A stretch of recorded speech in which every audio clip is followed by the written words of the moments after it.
अहम ख़बर आहे अवां सां शेयर कंदासीं। जेकबाबाद अदालत क़त्ल केस जा जवाबदार गिरफ़्तार न करण ते DSP सिटी ऐं SHO सिटी खे हथकड़ियूं लॻरायूं। सेशन जज अब्दुल गफूर कलोड़ो जी अदालत DSP सिटी गुलाम मुस्तफ़ा अबड़ो ऐं SHO सिटी अयाज़ पठान खे हथकड़ियूं हणायूं।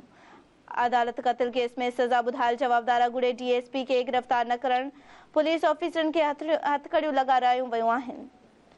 नाज़रीन अवां खे आगाह कयूं पिया जैकबाबाद अदालत क़त्ल केस जा जवाबदार गिरफ़्तार न करण ते DSP सिटी ऐं SHO सिटी खे हथकड़ियूं लॻरायूं आहिनि। सेशन जज अब्दुल गफूर कलोड़ो जी अदालत DSP सिटी गुलाम मुस्तफ़ा अबड़ो ऐं SHO सिटी अयाज़ पठान खे हथकड़ियूं हणायूं वयूं आहिनि।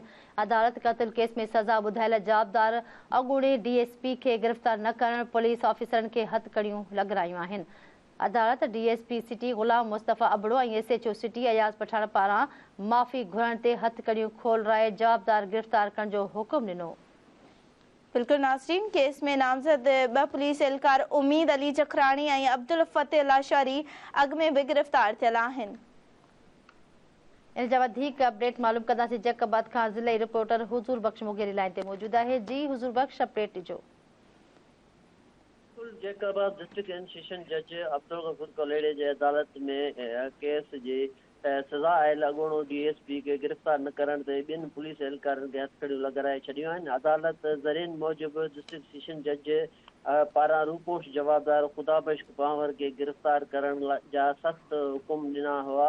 अमल न करण ते अदालत DSP सिटी गुलाम मुस्तफ़ा अबड़ो ऐं SHO सिटी अयाज़ अहमद पठान खे हथकड़ियूं लॻाराए कुझु टाइम खां पोइ वरी माफ़ी घुरण ते कुझु देरि बाद माफ़ी सख़्ती सां जवाबदारनि जी गिरफ़्तारी जा हुकुम ॾिना।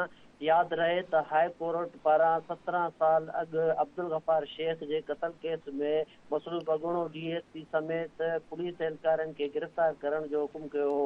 केस में मसरूफ़ 2 पुलिस एहलकार उमेद अली जखराणी ऐं अब्दुल फताह लाशारी अॻु में गिरफ़्तार थियल आहिनि। 2006 में पुलिस जे हिरासत में अब्दुल गफ़ार शेख फौत थियो। वारसनि पारां पुलिस ते तशद्दुद ऐं क़त्ल करण जो केस दाख़िल थियो। जी ठीकु आहे हुज़ूर बख्श मुगेरी, वॾी महिरबानी अपडेट ॾिना।